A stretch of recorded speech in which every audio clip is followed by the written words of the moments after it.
Welcome to the Better Slayer Show, where we slice and dice hot topics from the worlds of Warhammer and beyond. Today, is the new Lost The Damned Codex confirmed, with the end of the Iron Warriors reveal video showing the broken symbol of the Cadian Gate in a Chaos Star. We're going to discuss that and what a Codex could look like if it was deployed into 40k.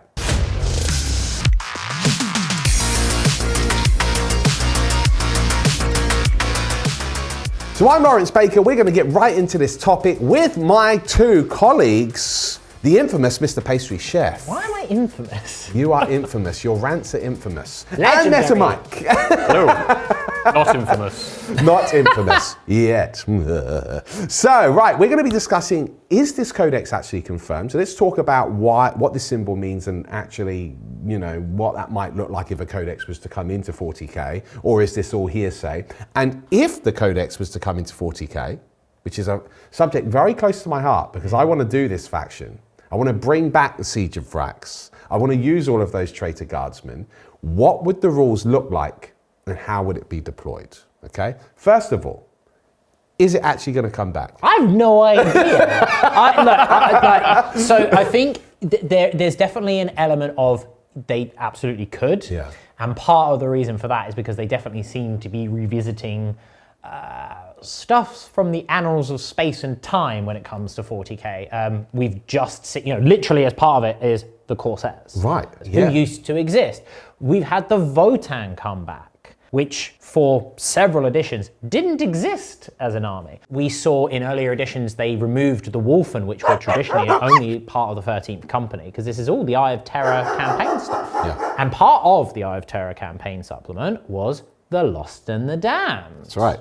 So I think it would stand to reason that they could absolutely bring them back. I don't know whether they will, but no, I don't know. could. But would Corsairs, Eldari Corsairs specifically, because wasn't the Lost and the Damned, that Eye of Terror Codex, which I remember, didn't that have Huron and friends in it as well? Or did it not have Huron? It had the Traitor Guardsmen for sure. It was 13th Company, Yes. Lost and the Damned, the Black Guardians, the Orpheus Yes. Strike Force, Yeah. and Huron was in the Chaos Codex regardless. he was introduced in the 5th edition. Okay, so look, here's the thing. In terms of the Eldari Corsairs, ultimately it was a Forge World army. It was a thriving Forge World army at one point. Okay, all of the winged jump packs, the shoot and scoot, the you charge me and I actually just fall back 2d6 or 3d6 if you're a jet bike. That was unpleasant. It was not fun to play against. Rise of the Cobras and the what was the tank called? Lynx? No, not the Lynx. The Lynx. It was basically a Falcon Pulsar, chassis, but it had the huge Cobra. Cobra was the big one. Anyway, basically Corsair players everywhere were terrorizing people. But another really popular, ironically, this goes to sort of the point of could they bring the army in? Yeah. Another really popular army at the time that was the unattainable goal for so many people was Krieg. Yes, big time. That was Pure resin Forge World only. army. It was a unattainable resin army, and they've made it plastic. Corsairs, this unattainable resin army, starting to be phased back in plastic. Yeah. So most of Beard's cultists are based on, and most of our Black Legion cultists are based off of the old Traitor Guard bodies. Right. All of the Black Legion Traitor Guard. So I painted up 90 of them. Beard has 30 of his. All have the purple hoods. And mine are all in black, right? So you had to, in order to get the Traitor Guard to work from Forge World, which had their own rules, including some rather infamous characters which were absolutely not spammed and abused anywhere. Malefic Psychers.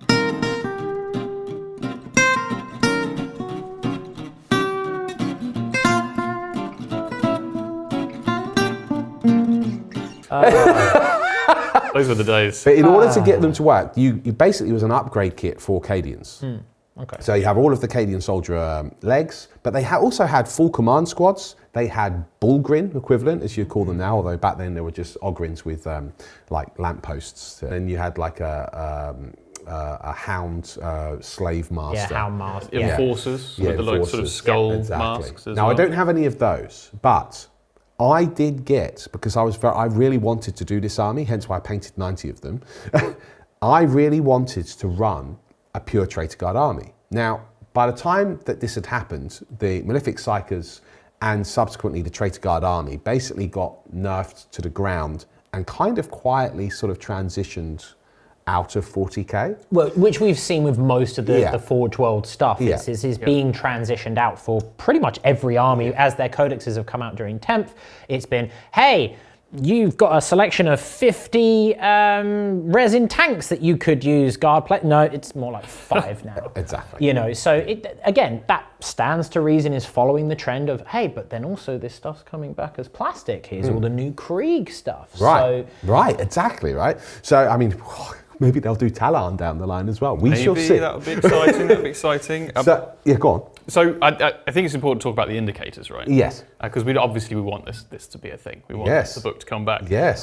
But this Kalian broken gate symbol is also the symbol of the Eye of Terror, apparently. And we know that the Eye of Terror involved a lot of Traitor Guard forces. Yes. Some are specifically called out. I think the Volskani cataphracts infiltrated the Kalian defense systems. Yep. And we know that the Eye of Terror symbol is associated with the Iron Warriors, which are now coming back. Right. And we know the Iron Warriors, you have extensive use of Traitor Guard regiments. Yes, they do. Isn't that interesting? And what else did they use in the 3.5 Codex? Well, back in my day. So the 3.5 Codex was an update during the 3rd edition, and one of the key updates was all the Chaos Legions were given extra rules to differentiate them from themselves. So if you wanted to run World Eaters, you would run the core army, but everything had to have the Mark of Khorne, and you were limited in what you could take and what you couldn't take. Iron Warriors could only take, and this is in the era of fast attack, they were prohibited from taking more than one fast attack. So if you wanted to run loads of bikes, you wouldn't use Iron Warriors, but what they were given were the ability to take 0 to 1, back when things were limited, Basilisks, and 0 to 1 Vindicators. And in order to use those, you had to have, it would literally say, you could just take a Vindicator from the Space Marine Codex, because Chaos couldn't take a Vindicator back in those days. Then they were introduced for everyone to take. But back then, you could only run them if you were Iron Warriors. Right. And it was just take them as that. And this is the interesting thing, is the Basilisk, it would say you take it from the Guard Codex. And I'm pretty sure there was a designer's note in there. It was designer's commentary. No, the ballistic skill of the Basilisk does not increase to 4 because it is still being manned by guardsmen. That's right. Your Traitor Guards. So even back then, there was like this little bit of the narrative of them including Traitor Guard. And just to sort of hammer in the point, there was no way of running cultists back then unless you were running Alpha Legion. And then over time, the cultists and now the Traitor Guard and even abhumans have been introduced in the form of beastmen. So there's definitely an element of this has always kind of been there simmering in the background, this siege force relation between Traitor Guard or Enslaved Guard perhaps, and the Iron Warriors. And now, as you say, the Iron Warriors seem to be a focus of stuff that's coming. It would stand to reason. Was there stuff in the reveals further about the Guardsmen? No, but the Red Corsairs battle box that was it. Does come with Traitor Guardsmen in it, so it's quite clear that GW are standing by that kit. Okay. Yeah, and they want to make sure it's on the radar. It's not just a kill team. Was that not just a kill team? It was kill team. It was kill team. It was originally kill team. They were the Bloodied, and they're still in kill team. Yeah. But Blackstone obviously has given us plenty of options for like the Psychers and the Negavolt cultists. Right. Okay. Yeah. So you've got loads of cool models in there that they could just bring back. Yes. Yeah. In addition to that, when you look at the Huron reveals, you've got a mortal in his literal retinue. Yeah. So it's quite clear that there's heavy use of mortals within these Chaos forces. Yeah.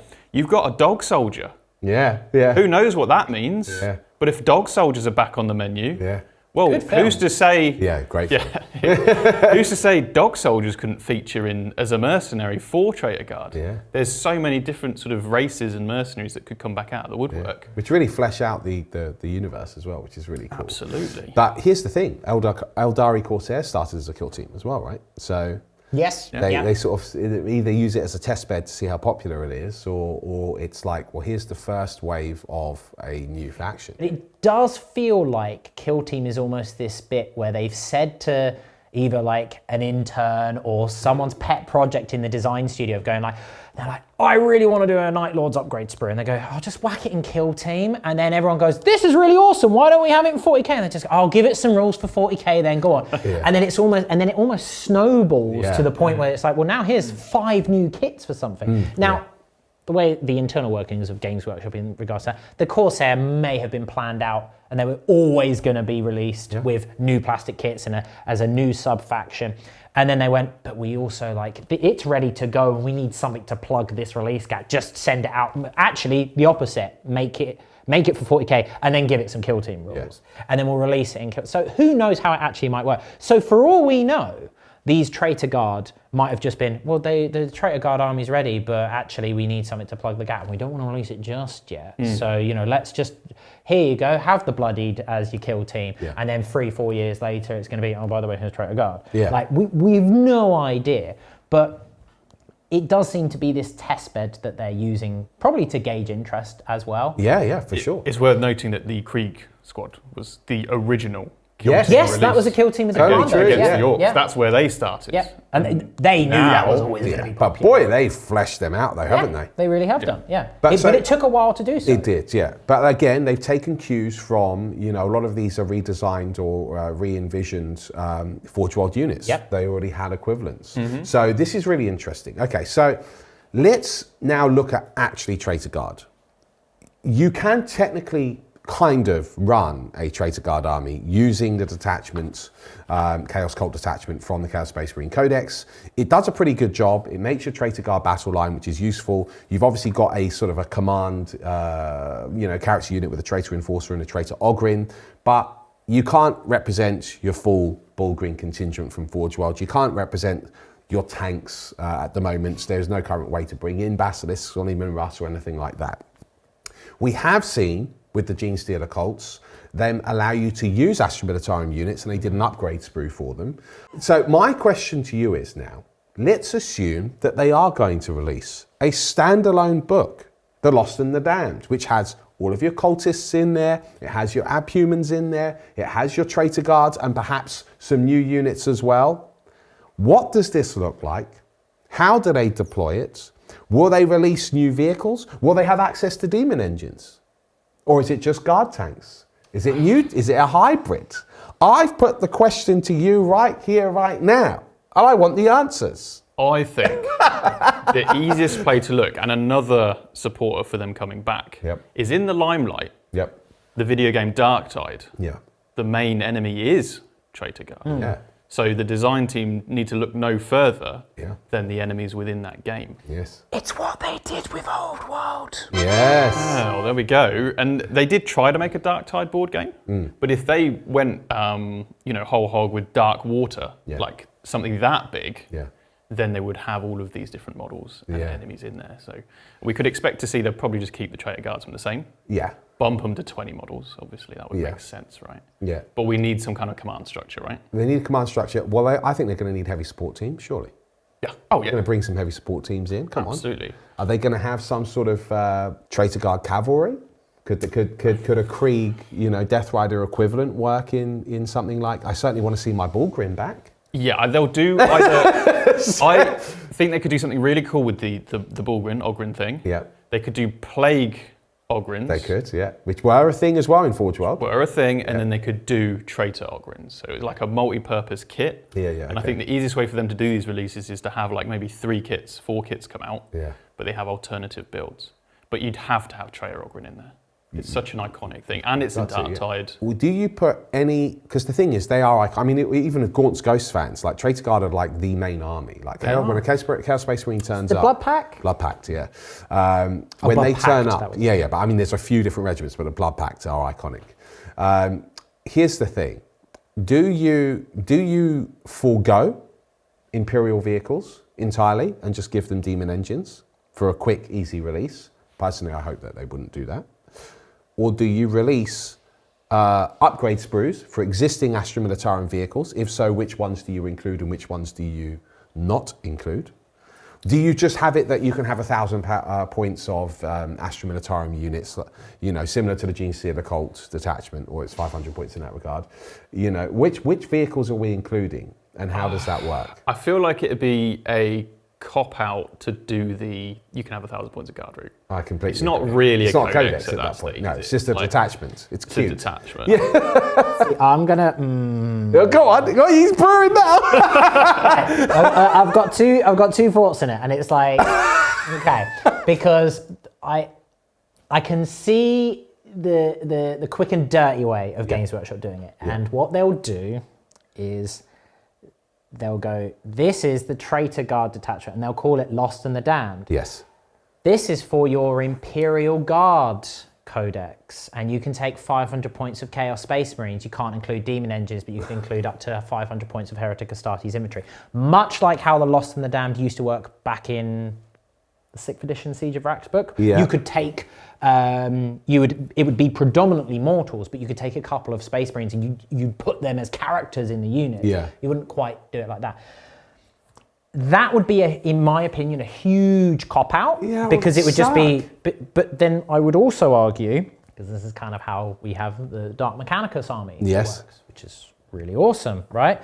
But we just use the Mechanicum rules. Yeah. And we just go, how do you do a Traitor Guard army? You use the Guard Codex and put spikes on it. Yeah.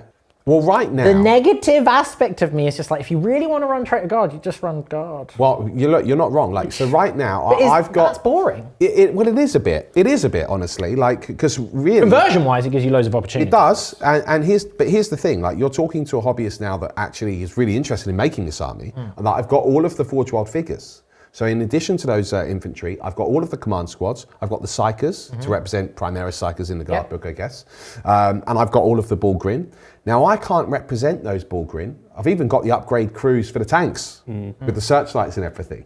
But here's the thing. I can't use half of that stuff if I just use straight the Chaos Codex. You could, like, I'm using these Bullgrin, Ogrin, Traitor Guard as possessed. Yeah. But again, it's and don't get me wrong, like things like that and representative proxying in that regard. Like I've seen some amazing stuff. It was a couple of years ago, maybe a few more than that, and it was a really awesome Grot Liberation Front army. Yeah, cool. But it was at that time where it was like, oh, that's really awesome. Oh, you're using the Adeptus Mechanicus rules when they were super busted. Yeah. Okay. But it's also, it's really cool because you're not using any of the orc models. So what would Grots use? They would use their tinkering and their scrap know-how. So it's like the Cataphrone breaches were like 3 Grots like riding on like looted tracks and with loads of guns. And it's like, that's really cool. And it was like a blend of the Grot tank from Forge World and Orky bits. And it was really awesome. And you were using these models.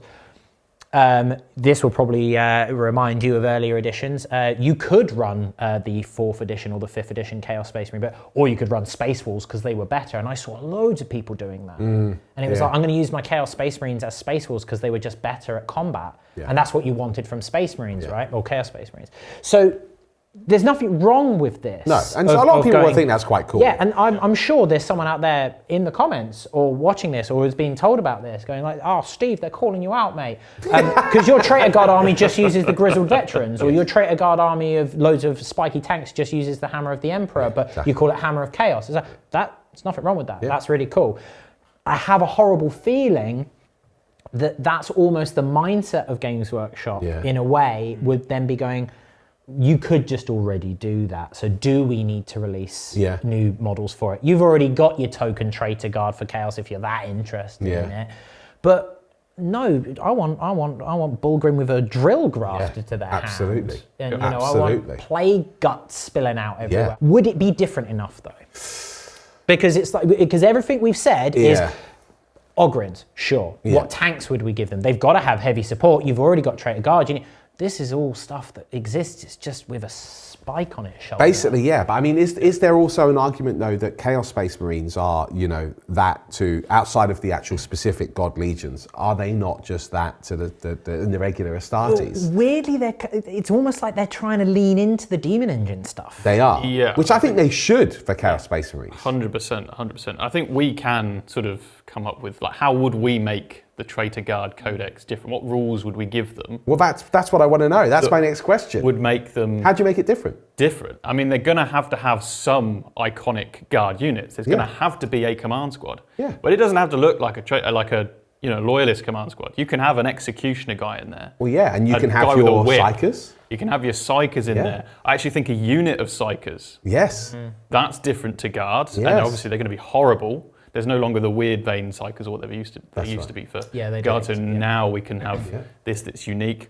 Hunting hounds. Yes, hunting You can hounds. have like these guardsmen that are in a squad with hounds, a bit like the runt herd. Yes. Yeah. The grots. Yeah. And that's kind of really quite different. Yeah, and you'd have access to your beastmen and your cultists as well, Yeah, right? you'd have your beastmen, you'd have your cultists. Yeah. You could do the tank route, but start to look more at the Forge World, old Forge World tanks. Yeah, okay. And go that, I think, instead of bringing a Basilisk back for them, you bring a Medusa. Yeah, right. And so it is a different feel, it's a different tank. Yeah. If you bring in the Iron Warriors back, you can make it a sort of option. Yeah. It can either be an Iron Warriors Medusa or a Traitor Guard Medusa. And by very slightly diversifying, like bring a Malcador in. They wouldn't have access to a Dawn, which is newer. Then, Exactly right. There's no Dawn in there. Perhaps they would have a Lehman Rust because it's a They'd have a STC, Lehman Rust. But you could They'd have like Chimeras. But they probably wouldn't have Talroks, I would argue. exactly. Because that's a bit too elite. No, completely agree. Yeah. Agreed. Like they would have Valkyries and stuff, and you could look at the obviously Dark Tide again. I keep referencing it, but they've got Valkyries in that. Okay, well that makes sense. They've got characters with big old swords, a bit like the Dark Commune swordsman. Yeah. So you can have these generals that are not just doing orders and commands, but actually they're big old guardsmen that have maybe grown obviously with the power of the Dark Gods. Yeah, mutated. And they're just fighty, real fighty command units. Well, they kind of have that as well, like from like a precedent standpoint. The Jackals, Yes. for the World Eaters, they're humans. Yes, they've been given, what was it? World Eater blood is pumping through them. That's what makes them hench. Yeah. But you could argue it's exactly the same thing. It's like this Guardsman unit has strength 4 on their weapons. Why? Because Dark God power. The wizard did it. Moving on. Yeah. You could have weaponized spawn units. Yeah, So you could spawn have would be a like big thing. a couple of guardsmen that could goad the spawn into combat. Yes. And then this starts to feel really quite different. Yeah, I mean, you've got more of a guard. melee-centric horde army, which is quite interesting, but still has the firepower and artillery. Yeah, I mean, that already feels different that enough. feels different enough, and that would be my concern is when they introduce it. And as we've seen when they've introduced new factions over the last few years, specifically, I say new factions, Emperor's Children and Votan, realistically. They've kind of buried the lead a little bit. Like now we know that Votan with their new codex, they've got like 6 new kits. Yeah. Is it 6 new kits? Plus there's that character that they've announced. So they've been expanded upon. One would assume that Emperor's Children will be expanded upon in their next wave of releases whenever. Better hope so. Yes, you would. Sonic Dreadnoughts, please. Being able to take more than 5 Terminators would be nice. Such a weird book. But it's something that would probably happen with Traitor Guard would be, okay, well, we've got the Traitor Guardsman, we've got the Traitor Enforcer, okay, cool. Here's what we'll do: a dedicated transport, maybe a big vehicle, maybe like a artillery piece. So, secret level, Yeah. that little mini-sode with Titus and Metaurus. Oh yeah, those Remember, little there's the buggies. buggy. They were so cool. They were they based on the Venators, the Taurus? They might not well the have been Taurok? actually visually. So they could bring the buggies back in. Because as the a Elysian light drop transport. troops had that from Forge World. So Yes. they've already kind of got a design to Yeah. base it off Yeah. of. So there's another model that's already in the world visually. Yes. That can easily be brought back. Yeah, I mean, you could imagine that would be really, really cool. So, okay, you mentioned bringing back a dedicated transport, bringing an artillery piece. Yeah. Would the dedicated transport not be a Chimera? Is there a different Well, vision to no, that? I think it would be a Chimera. But like an actual, there's a Traitor Guard kit, an actual Traitor Chimera. I think they'd probably be lazy. Chaos Knights is a good precedent for this. Yes. So you've got all of the executioners and huntsmen are just normal armigers. Yeah. And then in the book they're like, oh, use this upgrade kit from the Chaos Space Marines spikes and sprues. Right. Not even from its own upgrade kit. Yeah. Over it, port that into this codex to then make your, tyrants and all that kind of thing. And again, nothing wrong with that because that kind of hobby interactivity, I think, has been lacking in recent editions. So to see them, to see Games Workshop actually actively go, convert to your heart's content to make your own unique things. That's really cool. nice. Yeah. Grey Knights in the back of the book, that you can't have the characters. They show you how to make them. Yes, that's right. Yeah, that was So weird. it's very weird, right? That was weird. So they it's very could do weird, something similar with the Guard as well, Yeah, right? they could. Take a command squad, use this bit from Chaos Cultist kit or the Traitor Guards and Bloodied, whatever it is. Yes. And now you have your Traitor command squad. It would make an easy release from Yes, Games it would. Workshop perspective, because they could just go, here's a Chimera, here's a Layman Russ. Yeah. Let's take the real classics, right? Yeah. Here's, now, where it would get a little bit complicated is you can't really do an upgrade sprue for Bulgrin or Grin. Like, they would need to be totally different. But since they've you've already the got Traitor one Guard. for the Enforcer, they could just create, that could be a unit that they redo, couldn't they? They've got the Enforcer, they've got the Traitor Guard, they've got the Beastmen. Yeah. They've got the Cultists. They've got the Cultists. So where you would want to see, but then likewise, I wouldn't want them to go all in on just have this. I think they would start small so that they've got the scope to expand it with unique stuff, which is, I love the idea of like the hunting hound pack and like this awesome. goading the spawning. I think that's really cool. I've not played Darktide, but my understanding is that in typical kind of Left 4 Dead style fashion, there will be, hey, you know that really basic infantry type thing that you kill by the droid? Yeah, here's a special version of it and it probably explodes. Stuff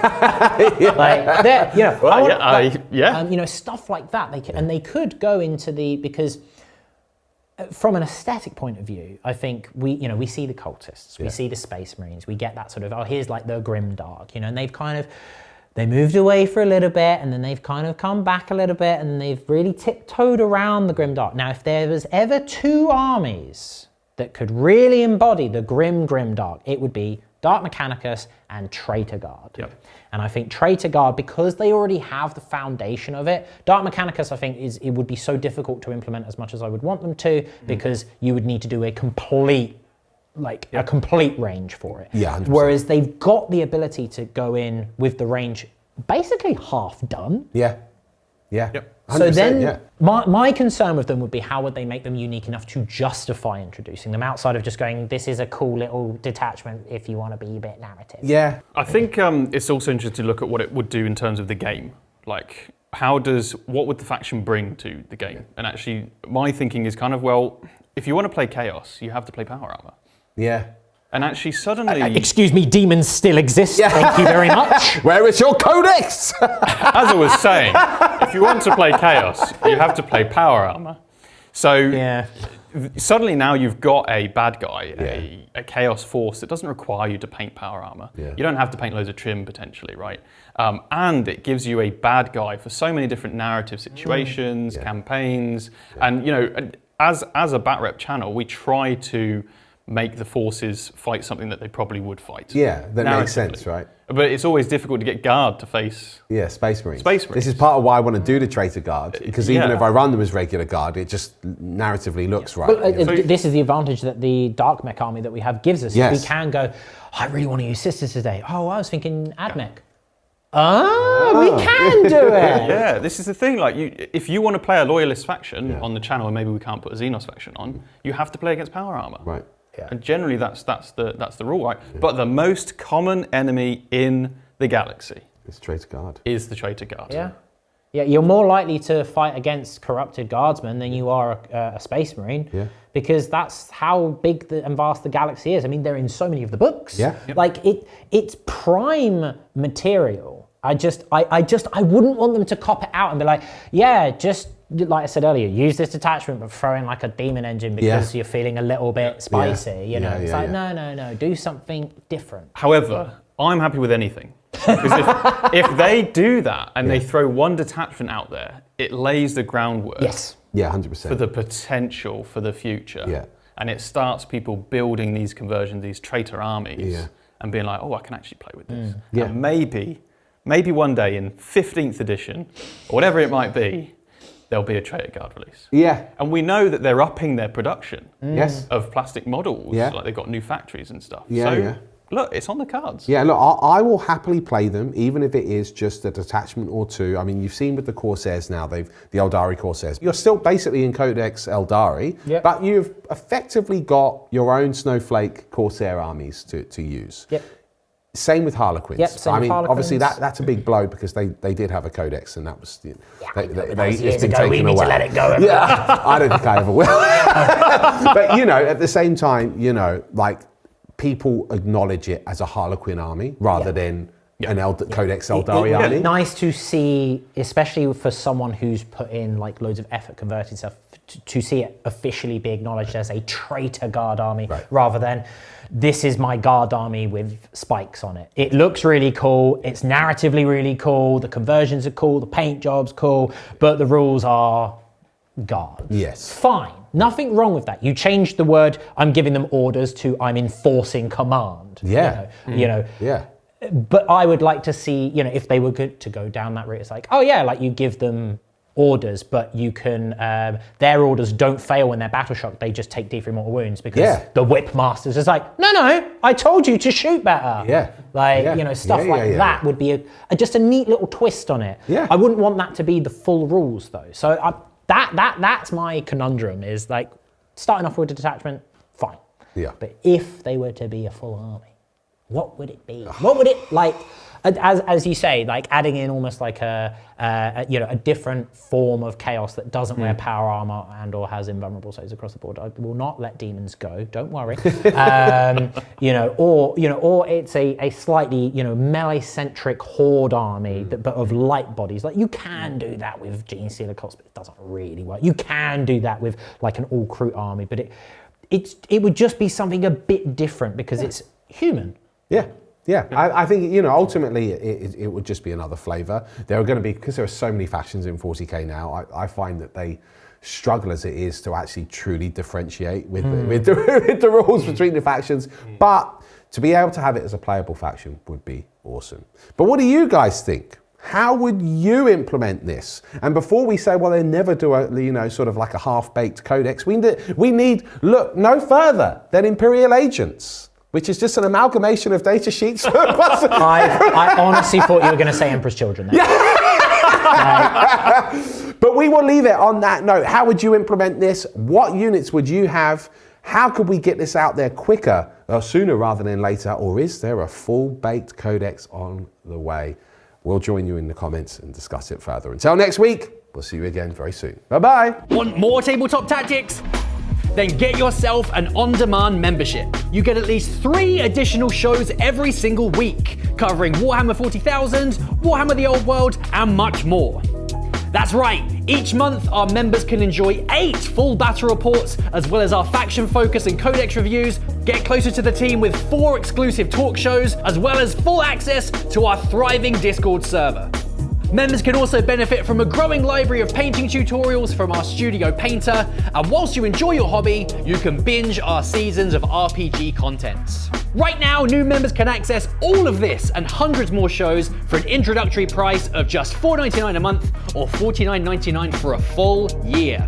Join Tabletop Tactics On Demand today and become part of our community.